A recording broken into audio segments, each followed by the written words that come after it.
Tadi menonton kolom komentarnya, tapi tetap positif.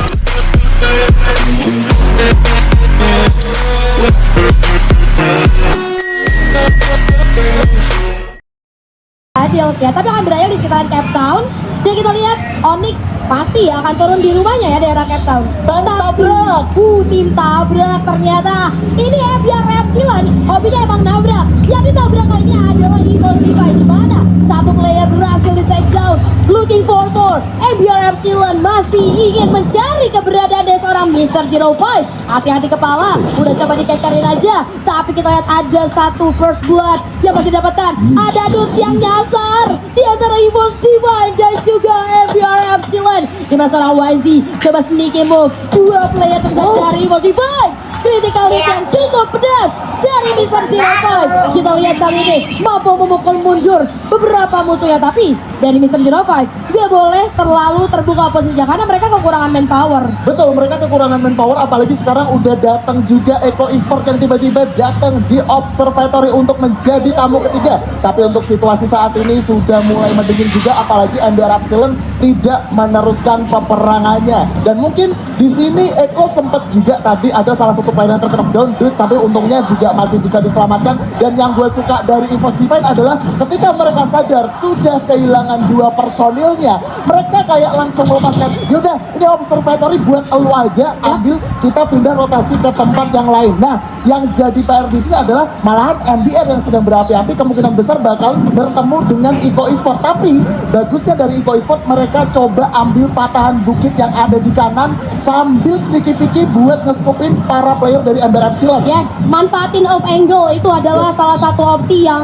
paling make sense buat mereka karena kebetulan juga ada Iko Esports di sini. Ada Dudes tadi ya, jadi memberikan beberapa distraksi juga ke MBR Epsilon. Tapi kita move lagi ke arah POV dari 05 yang ya gue yakin 05 sebagai salah satu player dengan pengalaman yang cukup baik. Dia punya decision making yang nantinya akan bisa menyelamatkan teman-temannya kembali. Bohong kalau misalnya dia masih maksain buat fight karena dia tahu peluang dan juga resiko kalau dia mau maksain masuk lagi ke sana. Betul, resikonya terlalu besar banget ya. Jadi ini satu keputusan yang cukup bijak, apalagi kalau dilihat dari pergerakan Mr. 05 dan juga Center Team, mereka kayaknya bakalan coba amanin Blue Zone-nya. Karena tadi gue sempat intip juga di minimap, sebenarnya Blue Zone itu sejauh ini masih aman. Cuman yang paling dekat dengan Blue Zone itu palingan adalah Bigetron Delta aja yang Iya, Bigetron Delta. Tapi di Center Team juga kita lihat tadi coba untuk berjaga. Gue yakin mereka lagi nyari revival spot ya harusnya. Asli. Karena mereka butuh, kalau misalnya terlalu lama untuk ngehidupin teman-teman ya, itu akan membuang waktu mereka. Kenapa? Karena dua player yang nanti akan dihidupkan, mereka harus reset lagi dalam segi resource-nya.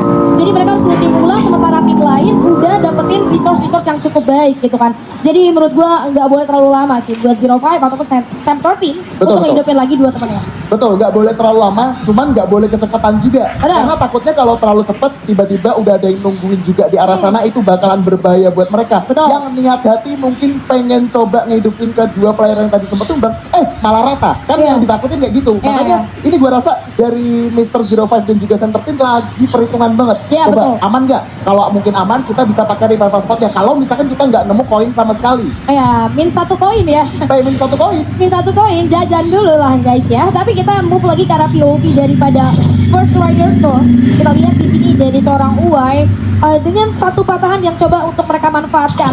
Ini gue lihat di depan ada RRQ di mana Razor dan kawan-kawan sudah menempati satu compound, dan secara positioning harusnya yang di dalam compound itu bakal lebih aman dalam segi defensifnya, tapi dalam segi vision akan lebih minim daripada yang ada di luar rumah. Nah, gue setuju. Kalau ngomongin soal vision, First Rider Storm ini enak banget dapetin visionnya. Dua orang bisa fokus ke arah rumah beton atau ke arah labirin. Nah, dua orang sisanya nih bisa nge-split. Ada satu orang bisa fokus ke Bima Sakti atau mungkin ke arah Pocinoknya. Cuman berhati-hati juga, tapi sekarang udah open peperangan dari seorang Abai. Sepertinya bakalan sedikit terusik dengan kedatangan teman-teman dari JBL Asiles. Sudah mulai terslow down, tapi Abai masih bisa berlari. Gak punya glow sama sekali, masih gak bisa masuk untungnya. timing yang cukup tepat membuat Abai masih bisa diselamatkan. Tapi ini tidak akan tinggal diam. Tiba-tiba ada Onyx Tayo dari arah belakang yang nge-backstep seorang Bings. Ini bakalan jadi yang ada di rumah kayu. Posisinya sudah mulai terkena efek dari Shen Shockwave yang membuat posisinya ketahuan. Dia juga terslow down Julia. Slow down, gue setuju banget. Tapi dari Onyx Olympus sendiri juga nggak boleh terlalu greedy ataupun gegabah, karena kita lihat mereka nempatin satu rumah kayu yang ada di area lawan ground. Tapi kita lihat dari Pinggir dan kawan-kawan. Maaf, Dir, ini gluonya banyak banget mau bangun rumah tangga kah? Iya. Tapi kita di sini juga dari seorang Wings berhasil ter-take down lagi, udah berhasil diselamatkan juga. Tapi dari seorang Dir coba untuk berjaga di arah jendela. Satu gluo udah di pop out di arah dari Ararkyo sendiri. Itu bagus banget karena menghalangi vision ataupun serangan dari arah jendela. Jendela itu berbahaya banget. Sementara dari aura Ignite kali ini di sekitaran pick kita lihat Ombak dan kawan-kawan sudah mulai menyadari ada beberapa tim yang berada di sekitaran mereka. Dari seorang Zack coba untuk mantengin ke arah depan, coba untuk ditembak, tapi ternyata belum ada damage output yang connect ke arah musuhnya. Betul, aura sih cerdik banget ya ketika mereka coba nembakin Ararkyo ataupun GP yang ada di bawah. Mereka sadar dengan kehadiran Onyx Olympus dan mereka langsung ini masuk lagi ke arah rumah orang kaya. Barusan kita lihat juga Gare melemparkan satu grenade, tapi sayangnya grenade tersebut gagal connect terhadap seorang Aim God. Karena kak, gue rasa Aim God pun karena tadi udah sempat kena, face-nya udah nggak utuh lagi. Nah ini tinggal nunggu momennya aja. Apalagi dari seorang Zack sudah bener-bener standby banget di area pagar buat make sure gimana caranya aura Ignite gak bisa masuk ke sarang mereka. Nah tapi masalahnya sekarang ada danger. Mereka nggak boleh terlalu lama di luar rumah karena bisa saja fight ini malah dimenangkan oleh danger, bukan di antara kedua tim. Malah danger yang dapat killnya nanti ya. Tapi kita lihat ini dari Aura Ignite juga sama Onyx Olympus bisa gue akuin mereka respect satu sama lain. Tapi kalau lu lihat udah ada satu pergerakan ke arah kanan, tapi sayang sekali ada tim lainnya yaitu Ararkyo yang sudah mulai menotis pergerakan daripada Onyx Olympus. Ini Onyx Olympus udah lumayan kejepit sih guys ya. Jadi mungkin harus berhati-hati karena gue rasa di sisi lain ada pertemuan lagi yang terjadi di mana MBR Epsilon harus berhadapan dengan Bigetron Delta dengan 2 poin eliminasi yang sudah dikantongi kali ini dari seorang Valdo. Gak mau kehilangan momen, coba untuk memutar sedikit, udah notice di mana posisi musuhnya, tapi mereka lagi coba untuk set up senyaman mungkin. Di mana kita lihat ada satu player itu Keong yang udah mulai melakukan pergerakan lebih dekat lagi. Ada Corruption Greedy juga dilemparkan ke arah depan oleh seorang Valdo, coba untuk mendelay gluo daripada teman-teman Bigetron Delta. Nah, kita lihat dari seorang Faiz berjaga di jarak yang cukup jauh di arah belakang, takutnya ada orang lagi. Ada juga flash freeze kali ini cukup mengganggu teman-teman daripada Bigetron Delta, tapi nggak masalah. Di mana dari seorang Fon kali ini coba untuk menghidupin Helena terlebih dahulu. Corruption Greedy di mana-mana, tapi dari seorang Keong pun berhasil dijatuhkan. Fon coba mencari sedikit celah. Valdo nggak boleh terlalu dalam, ternyata berhasil dijatuhkan. Randy pun menyusul. Surprise attack, happy birthday. Ada di dalam rumah dua player terus daripada MBR Epsilon di mana YZ dan juga seorang Besto masih dalam survive, tapi sini kondisinya menjadi 2 versus 2 di mana Keong pun berhasil terjatuh. Faiz pakai sniper dari jarak dekat, gila, coba untuk ditembak, tapi ada yang malangi. Besto setengah health point tersisa kali ini coba untuk keluar, tapi dari seorang Sensei pun coba untuk menyelamatkan temannya terlebih dahulu. Menambah manpower akan menjadi bantuan untuk teman-teman daripada Bigetron Delta. Alphanosleep. Betul sekali, fightnya lumayan panjang juga, tapi di sini Amber Epsilon tidak akan menyerah meskipun tadi sudah harus kehilangan lebih dari setengah HP-nya. Masih bisa mengocek masuk ke dalam jatuh pertahanan, tapi saya sudah tidak bisa diselamatkan lagi. Masih ada Ruby Seven dengan MBR Epsilon ternyata harus cancel di posisi ke-12. Aduh, jangan nabrak, nanti jadi tusuk. Tapi good game Bigetron Delta setelah kiting gitu kan. Ini tadi decision making daripada seorang Sensei ketika walaupun lu ada di satu compound yang sama MBR, tapi dia masih cari sedikit momen untuk nge-revive temennya. Dan itu menjadi satu nilai plus buat Bigetron Delta yang akhirnya menambah kekuatan mereka. Betul, gue setuju. Tapi kalau kita ngomongin MBR Epsilon, gue suka dengan langkah yang dilakukan oleh seorang Wainesi. Karena Wainesi itu nge-backstep dari arah belakang. Tapi untungnya dari seorang Faiz itu cepat sadar. Pas Faiz sadar ada Wainesi yang berusaha untuk nge-backstep, dia langsung masuk ke arah rumah L buat nge-delay pergerakan dari MBR Epsilon sampai pada akhirnya MBR Epsilon sudah tidak bisa diselamatkan lagi. Itu makanya jujur aja bener-bener panjang banget ya. Tapi kalau kita ngomongin zona juga, pantesan di area rumah beton pada anteng-anteng baik, pada baik. Zonanya aja ada di situ. Jadi Iya. menurut gue udah cukup worth it ya. Karena kalau kita sadar di early tadi, VX, RRQ, kemudian ada Onyx dan juga Aura, mereka sempat bertemu dan pengen bertempur di arah rumah beton. Tapi saat ini mereka sudah mendapatkan komponnya masing-masing. Tinggal nunggu aja zona berikutnya bakal ke arah mana dan kita bakal lihat siapa nanti yang bakal di-retake komponnya. Iya. Ya so far menurut gua mereka nggak perlu untuk keluar atau melakukan pergerakan apapun sih, karena mereka berada di dalam circle juga. So better mereka diem sampai lihat dulu nanti kira-kira circle bakal bouncing kemana. Tapi tahan dulu pembahasannya Armando Slim, karena kita Yes. lihat ini keong langsung jadi keong beneran kayaknya. Karena harus jatuh langsung di pick off begitu saja oleh musuhnya. Sementara kalau lu lihat dari Onyx Olympus sendiri, ini mereka benar-benar bermain sungguh sangat aman. Karena tadi udah sempat kita bahas, mereka ada di dalam circle, bahkan dari Onyx sendiri ada di central circle. Iya. Tapi ini bahaya. Betul, ini bahaya. Bahayanya apa? Bisa kena sandwich. Ya. Tapi mungkin inilah cara Onyx Olympus untuk bermain objektif. Karena lu tahu juga kan, Onyx itu rajanya Buya. Dia Ya. sering dapat Buya juga. Nah, Ya, tapi benar. kalau misalkan Buya belum diimbangi sama kill yang lumayan ya, at least 5 atau 4, menurut gue poinnya nggak akan terlalu maksimal sih. Tapi gue rasa kalau nanti zonanya memang masih ada di Onyx Olympus, masih ada di Labyrinth, mereka ini tinggal natakin orang-orang yang datang ke arah mereka. Entah itu arah yang datang dari rumah beton atau mungkin Aura yang datang dari arah rumah orang kaya. Tapi sekarang kita juga perlu melihat dari First Rider Storm yang akan bertemu dengan Dragon Phoenix dari seorang Scooper. Sepertinya langsung Ace. coba merevive seorang Uai. Masih ada satu peran yang cukup bagus. Pertarungan masih sedikit agak di-delay. Tapi meskipun lumayan sekarang juga Scooper masih berani maju ke depan. Satu inisiasi bakal coba dilakukan membuat seorang Piu yang sudah tidak bisa diselamatkan lagi.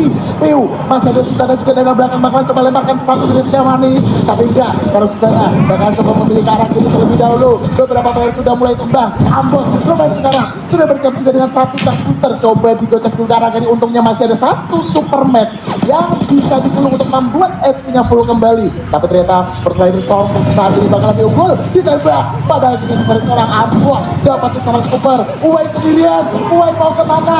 Bakalan sulit banget. Tapi ini ternyata jadi akhir untuk First Rider Storm. Yang pengen gua mention adalah nanti dulu kali ya, Nanti karena dulu. ada satu pertarungan lagi yang terjadi daripada JRC Product dan juga Eco Esports.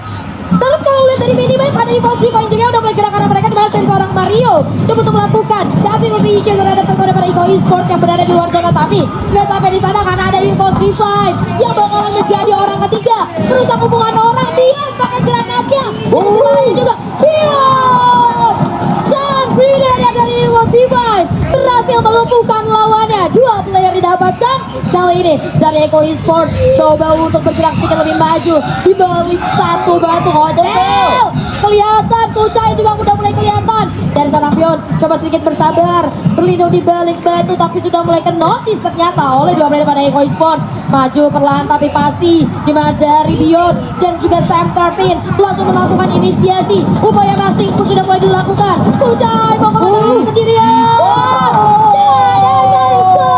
Berhasil dipulangkan di posisi ke-8. Ini gue lihat ada CLBK sih, Cinta Lama bersemi kembali karena mereka tadi ketemu di observatory, terus sempat pisah, pada akhirnya mereka ketemu di Batan Peak lagi.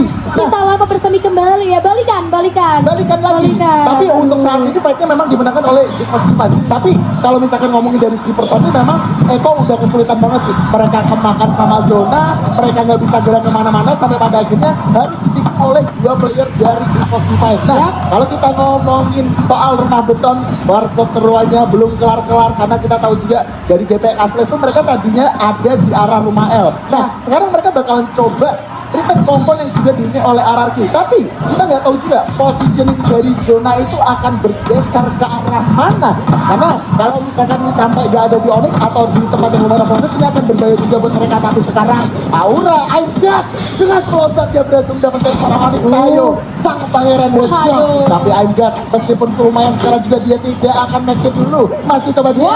Tapi RRQ kan sudah tadi di sini harus pulang juga di sisi ke-6.